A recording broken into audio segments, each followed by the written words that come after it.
Hi guys, and welcome back to Hilltop Farm. I'm Jay, and today I'm going to show you how to make a Mochrum chicken pie. Now, do you remember we did the chicken stock and we used a whole chicken? Well, once we finished with the chicken stock, we shredded all the meat off that bird, all the chicken, and that's what we've got here. Okay, so you obviously need that chicken. Here we have a couple of onions that have been finely diced. We have 4 beautiful apples that have come from straight out of the garden off our tree out there. We're going to need butter, salt and pepper, and some short crust pastry. Now, first thing I'm going to do is I'm going to peel and core our apples, and I always keep a large plastic bag at the bottom of the freezer to put the cores and the apples in, because that's how we make our homemade pectin.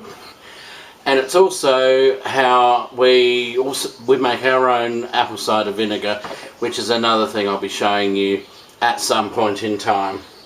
So if you leave me to do that, we will then chop it up finely, put it in a saucepan with just a splash of water, okay, because we want to start heating it up. We want it down to a puree, and the onions we're going to lightly fry in some butter till they become translucent. Okay, so I'll be back with you soon. Need about that much butter.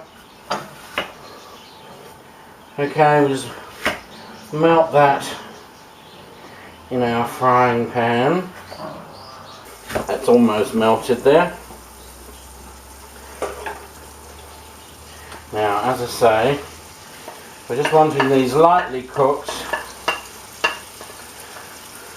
so they go translucent.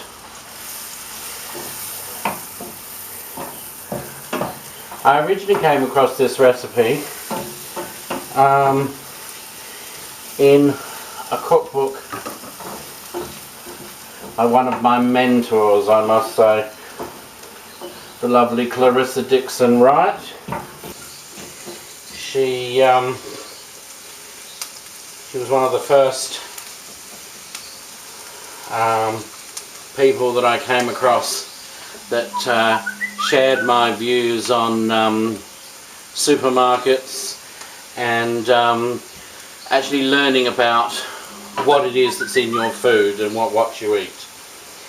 So this is one of her recipes, and she got it from a castle that was called Old Place of Mochrum, 14th century castle in the south of Scotland.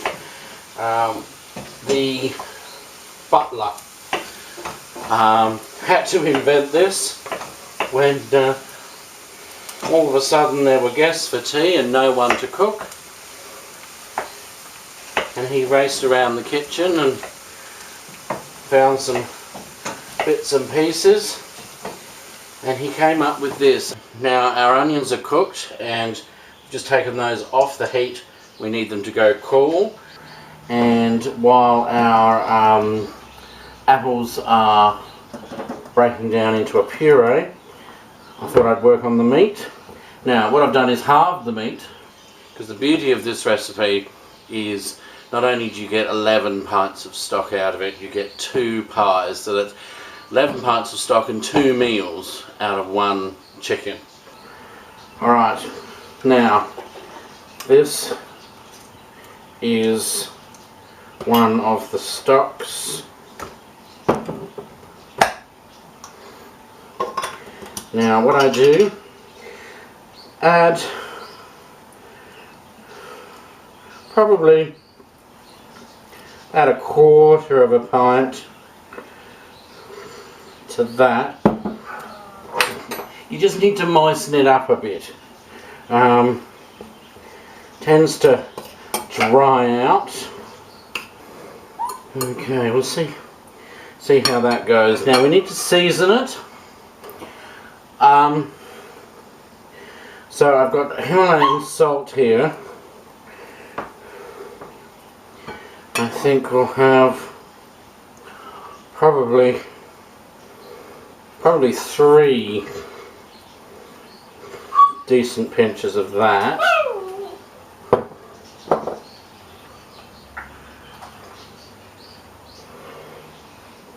Now we sprinkle. As you can see, there's a hefty lot of pepper in there, and then we mix it all round thoroughly.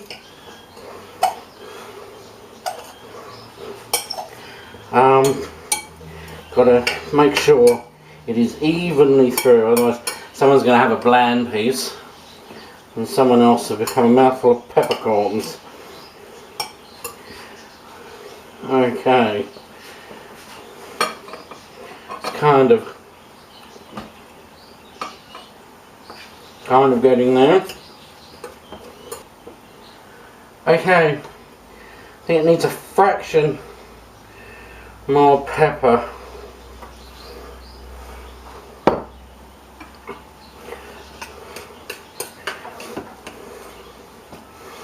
And again, evenly mix.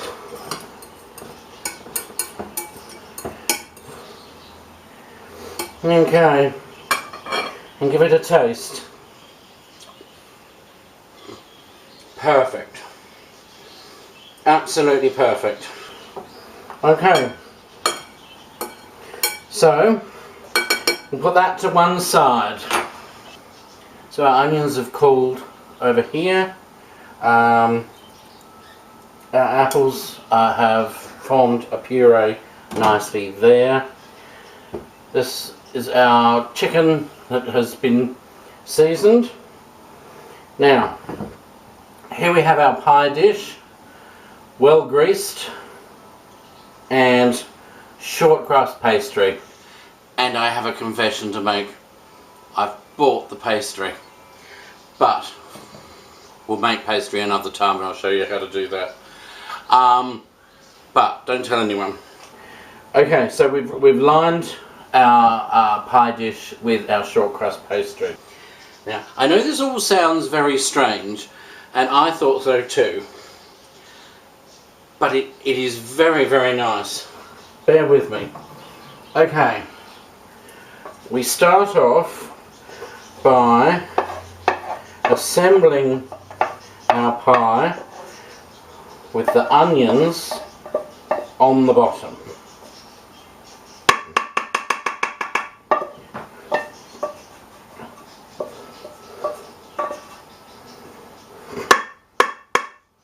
Okay, now because they've cooled, they're sticking to the wooden spatula. Okay, so spread those out like so.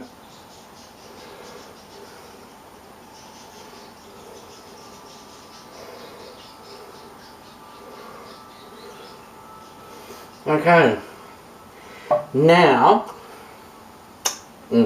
yum. Now, put on our meat, which, as I say, you've seasoned to taste, but, you know, make sure you're generous. You want to be able to taste it. Well, I do anyway. Okay, now we spread this out evenly. There should be an even distribution of light and dark meat anyway, from when you've mixed in your salt and pepper and your stock.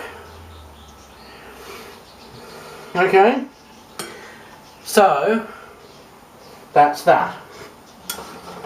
Next thing, strangely enough, is apple.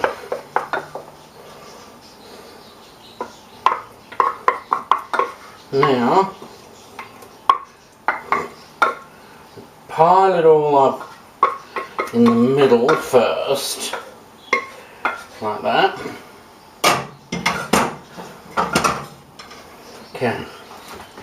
Then carefully work it out to the edges. Now, do you see the consistency of this? It's not runny. It's not like an apple sauce. You don't want that, because apple sauce consistency, it'll run down sort of into the meat, and you'll have this kind of apple stewy chicken thing that I think would be quite bizarre. Anyway, so you want pureed. No sugar is added, because you're looking for a rather tart taste. Having said that, if you do use Granny Smith or cooking apples and they're really tart, I mean, taste it before you use it. If they're really sour tart, add some sugar then. But these were red delicious off our tree. Not quite ripe, so it's given it a little bit of a tarty twist, which is what we're looking for. Now, the next thing we do is I'll clean this away and pop this to one side, and then we're going to lattice the top. Now, as you can see, I've got a sheet rolled out here that I've cut into strips. Now, I can never be bothered with all that fiddle-faddle about weaving one piece in and under and over, and I do a lattice that gives you a diamond top. I personally think it looks better anyway. It's certainly easier. Now you just start off putting one there, then one there,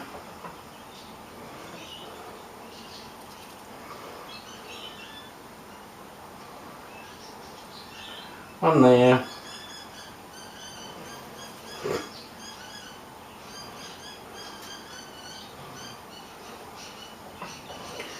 one there, and you just keep going till you get all the way across the pie, leaving sort of a gap in between each one. Alright, I'll just finish that off. Okay, so when you're done, it'll look like that, rather than resembling the window in a jail cell. Alright, now take another one. Now, rather than go that way, I always think it looks a little bit nicer to offset it. And this is what I meant by a diamond pattern. When you go this way, you do the same thing. You leave the same sort of amount of gap. But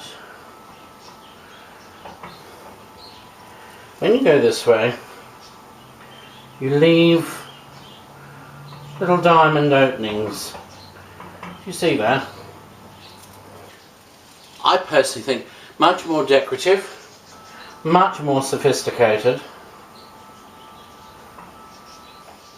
and I'm sure it was how it was done in the Scottish country manor. Okay.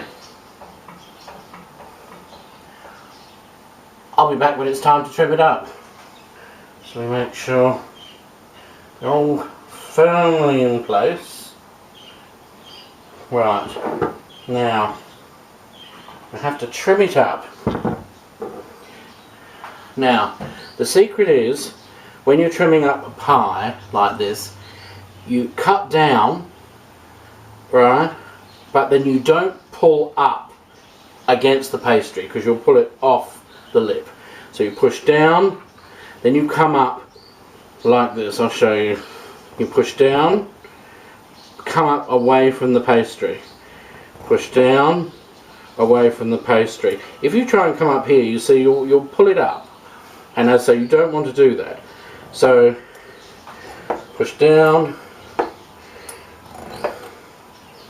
Okay.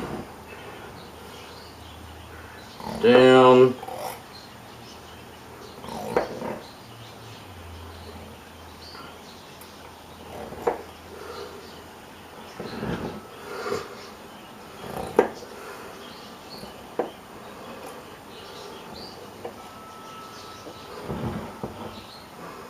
Down.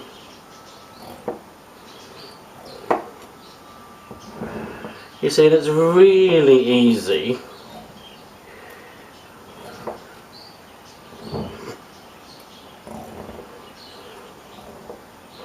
Now, get rid of all that lot. Put that all in the sink out the way.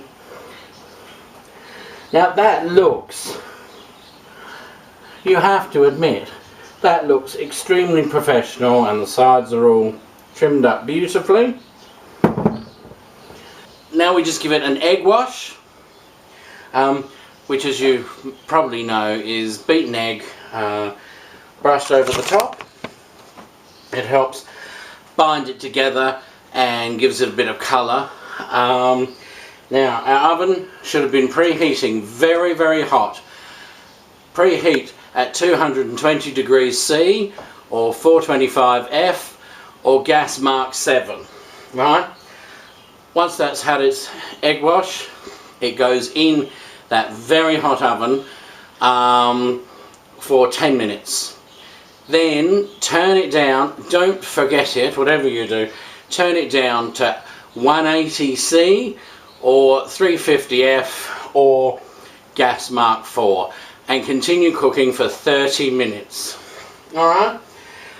We're going to do that, and I'm going to be back when it comes out of the oven and I'm going to show you how glorious it looks. Okay, and there we have it. Isn't that just divine? And the smell is glorious. Now when you serve this to guests, don't tell them what it is. And they can see the pale green in between the lattice, and they're trying desperately to work out what it is. But you can play a joke on them. Now, this can be served pretty much anything you like. It can be served with salads, it can be served with vegetables, it can be served with roast vegetables or chips, anything like that. Depending on how big your family is and how heartier eaters they are, you could in fact get 2 meals out of this one pie. You certainly could perhaps get 1 meal and a couple of slices, say, for someone to have cold for lunch. Because the other beauty of this pie is if you let that go cold, and you can take that on a picnic just as it is, and you take your knife and your serving spatula with you, and you can have it cold, as I say, and it's just as nice cold as it is hot.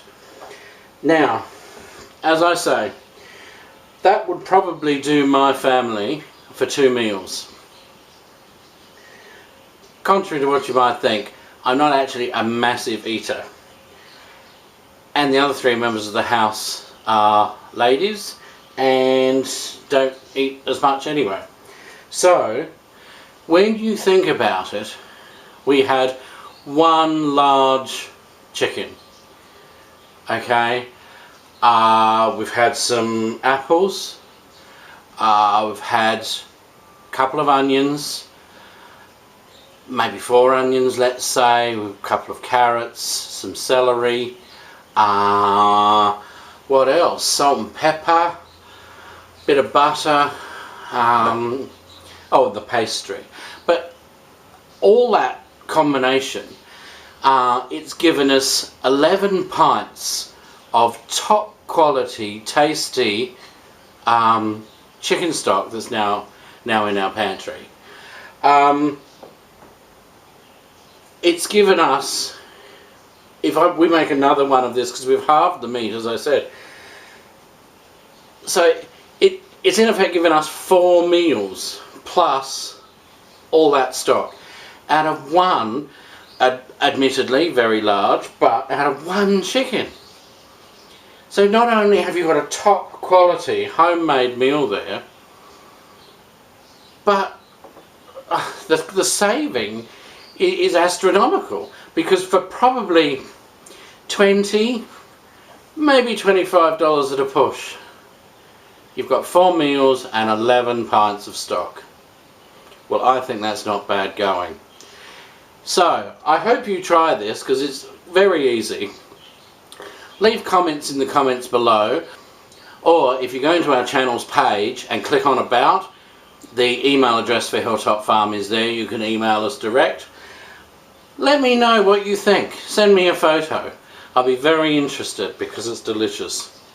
So if you like this video, hit like, hit subscribe so you don't miss any more videos, and let your friends know about it on social media. And in the meantime, it's goodbye from Hilltop Farm. See ya!